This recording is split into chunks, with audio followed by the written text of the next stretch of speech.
9.1 exercise का 10th number का question है,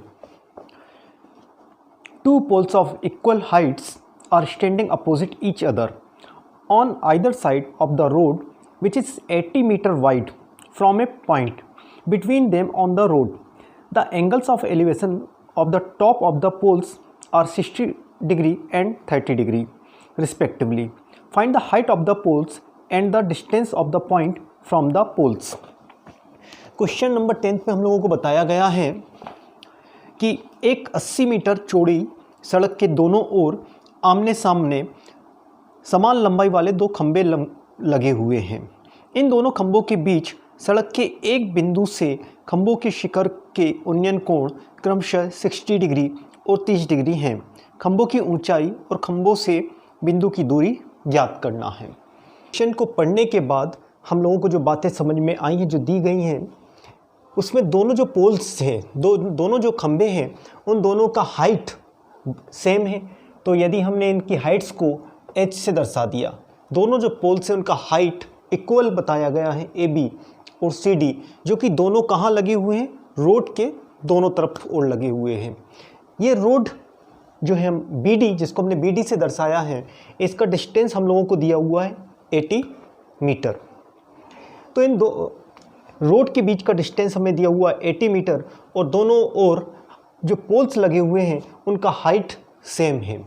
हमें बताया गया है कि रोड में कोई एक पॉइंट E, जैसे हमने E पॉइंट लिया है, तो क्वेश्चन में बताया गया था कि रोड में एक बिंदु, एक पॉइंट है जहाँ से पोल AB का जो एंगल ऑफ एलिवेशन है, उन्नयन कोण जो बन रहा है वो 60 डिग्री का बन रहा है. सेम इसी प्रकार जो दूसरा पोल CD है, उसको उस बिंदु से बनने वाला, उस पॉइंट से बनने वाला जो कोण है, एंगल है, वो 30 डिग्री का है. तो इस आधार पर हमने सारी बातों को लिख लिया जो क्वेश्चन में बताई गई थी. जैसे two poles of equal heights AB और CD. AB और CD हमारे इक्वल हाइट के दो पोल्स हैं, दोनों बराबर ऊंचाई के खंभे हैं. Distance between two poles 80 metre. दोनों पोल्स के बीच का हमें डिस्टेंस भी हमें 80 मीटर बताया गया है. दोनों खंभे के बीच की दूरी, जिसको हमने सांकेतिक रूप में यहाँ पर दिखा रहे हैं BD के रूप में. Distance of the points from the poles. हम लोगों को इस पॉइंट E से B का डिस्टेंस और इस E पॉइंट से D का डिस्टेंस हम लोगों को निकालना है. BE और ED का वैल्यू हमको फाइंड करना है. सेम इसी प्रकार ये जो पोल्स की जो हाइट है AB और CD को भी हमें फाइंड करना है. तो इसमें हम लोगों को तीन बातें निकालना है. एक तो पोल्स का हाइट, साथ में इस पॉइंट E का AB पोल से डिस्टेंस, सेम इसी प्रकार इस E पॉइंट का CD पोल से डिस्टेंस. इन तीन बातों को हम लोगों को निकालना है. तो हम दोनों बार अलग अलग ट्रायंगल्स को लेते हैं. एक बार ट्रायंगल हमने लिया ABE और एक बार हम लेंगे ट्रायंगल CDE. दोनों ट्रायंगल्स को लेते हैं और देखते हैं. Triangle ABE, triangle ABE. तो ट्रायंगल ABE में हमें क्या मालूम है, ये हमें x दिया है, हमने माना इस BE को हमने मान लिया x. इसमें समझना होगा ये पूरा हमें दिया हुआ है कितना 80. तो हमने इस BE वाले इस पोर्शन को इस AB पोल से जो E तक का डिस्टेंस, इसको हमने मान लीजिए x के रूप में मान लिया. BE कितना है हमारा x है. इस कंडीशन में ED कितना निकल जाएगा हमारा, इस पूरे में से इतना हिस्सा माइनस कर देंगे तो 80 माइनस x आ जाएगा. तो ये बात भी हमको समझना होगी. यदि आप इस BE को x मानते हो और ये पूरा 80 है, तो इसमें से ये माइनस करोगे तो ये 80 माइनस x निकल आएगा. तो हम लोग क्या करने वाले हैं, सबसे पहले ट्रायंगल हमने ABE लिया और इसमें आप लोगों ने परपेंडिकुलर को h माना है. इस एक्यूट एंगल के ठीक सामने वाला परपेंडिकुलर जिसको हमने h माना है, और ये इसको माना है हमने x. तो tan, यहाँ थीटा 60 डिग्री है, इसलिए tan 60 degree is equal to क्या आएगा हमारा h/x. tan 60 डिग्री का जो वैल्यू होता है √3 होता है. तो क्या आ जाएगा हमारा h x क्रॉस मल्टीप्लिकेशन कर सकते हैं, तो h इज इक्वल टू आ जाएगा आपका x√3। ये जो h का वैल्यू है इसको हम ऐसा हाईलाइट कर देते हैं, ठीक। अब हम नेक्स्ट जो लेने वाले हैं ट्रायंगल CDE। ट्रायंगल CDE लेते हैं। अब हम ट्रायंगल CDE इसके बारे में जब बात करेंगे देखिएगा, तो ये एक्यूट एंगल इसके ठीक सामने वाला परपेंडिकुलर कहलाएगा, और ये हमारा क्या हो जाएगा बेस, तो परपेंडिकुलर हाइपोटेनियस, और इस बात थीटा कितना 30 डिग्री, तो 30 डिग्री परपेंडिकुलर दिया हुआ है h, बेस कितना दिया हुआ है 80 माइनस x, tan 30 का वैल्यू आएगा हमारा कितना 1/√3 h 80 माइनस x, ठीक। क्रॉस मल्टीप्लिकेशन करते हैं तो आएगा हमारा 80 माइनस x h√3। हम लोग चूँकि हमें x का वैल्यू भी निकालना है, ये वाला भी निकालना है, b भी निकालना है, ad भी निकालना है।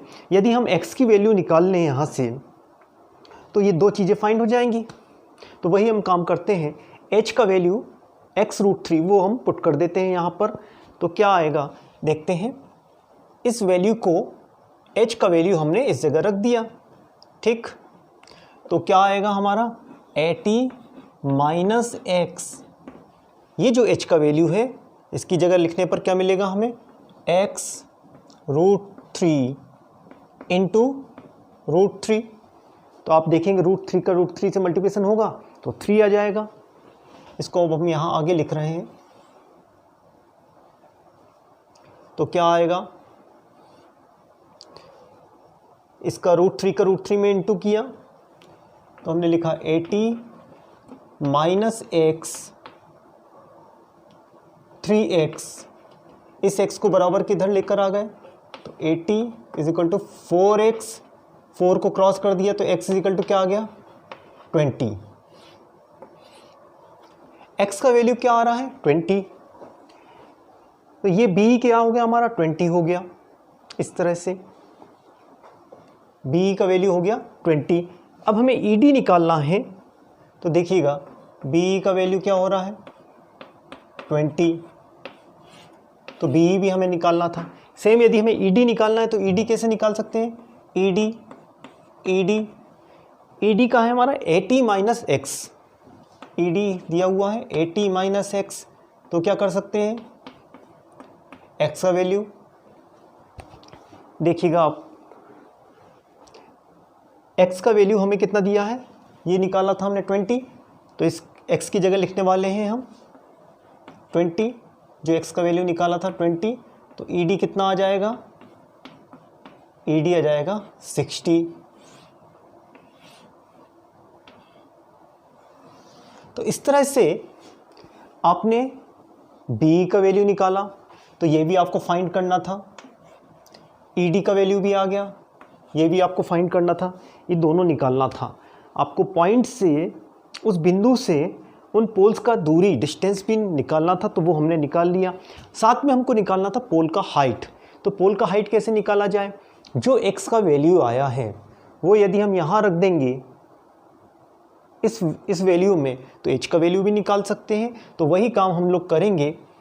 ये जो दिया हुआ है h is equal to x√3, तो h x की जगह क्या आ गया 20√3, तो इस तरह से हमारा h का वैल्यू भी आ गया क्या 20√3। तो हमारा आंसर क्या क्या होगा इसमें, आंसर